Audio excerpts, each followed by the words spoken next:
250 na ito rin ah. Eh, 250.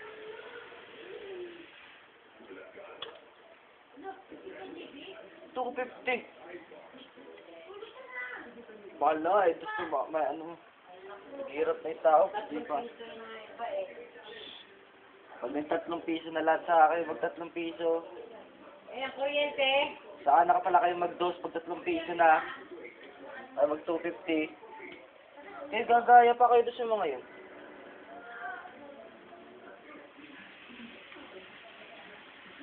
Kumbaga isa, wala na rin naman pakinabang yung rep, eh, hindi mo masyadong nilalagyan ng mga gamit. Hindi gawin ng ano.